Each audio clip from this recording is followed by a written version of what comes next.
cette circonstance particulière, je voudrais apporter un petit témoignage, pas celui du camarade du parti, mais celui de quelqu'un qui a partagé quelques combats pour le devenir du Sénégal avec notre regretté Ibrahima Sène.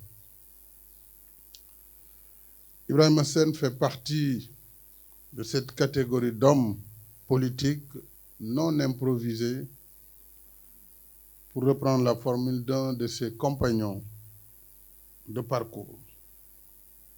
Son engagement, vous l'avez rappelé, Monsieur le ministre, est de plusieurs décennies.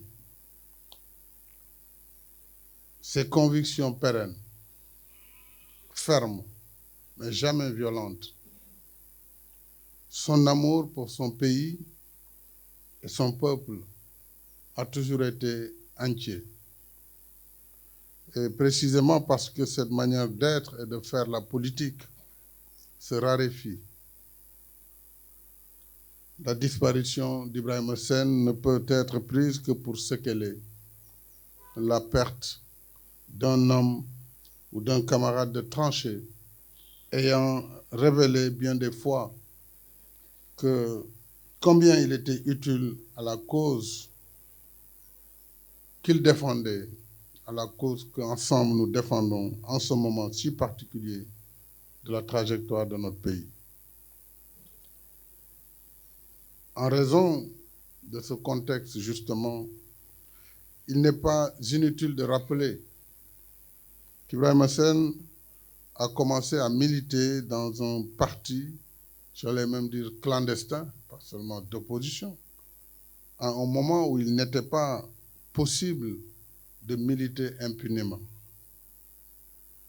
Avec ses camarades, et vous avez rappelé nos regrettés Sémou Pathé, Amath Dansokho, pour ne citer que cela.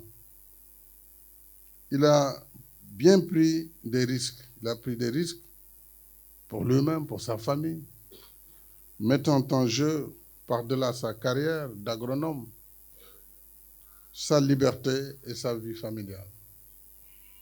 Son engagement et celui de ses camarades du PIT ont assurément contribué à bâtir le Sénégal d'aujourd'hui, pays de paix, de liberté, pays de démocratie, de tolérance et de vivre ensemble.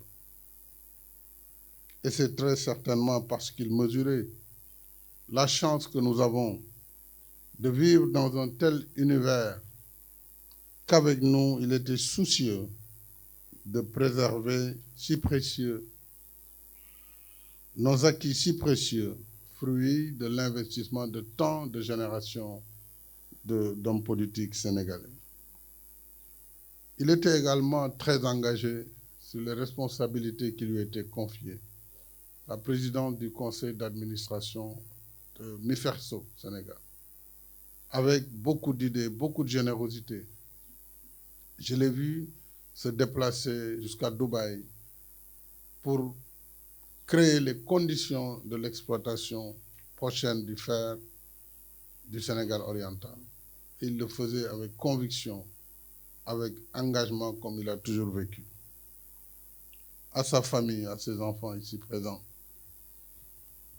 à ses camarades du PIT, à tous ses amis, aux camarades de Benno Bokk Yakaar, je présente au nom de la nation sénégalaise tout entière mes condoléances attristées. Puisse la terre de Mékhé lui soit légère et qu'Allah subhanahu wa ta'ala, dans sa grande miséricorde, puisse l'accueillir en son paradis éternel. Amen.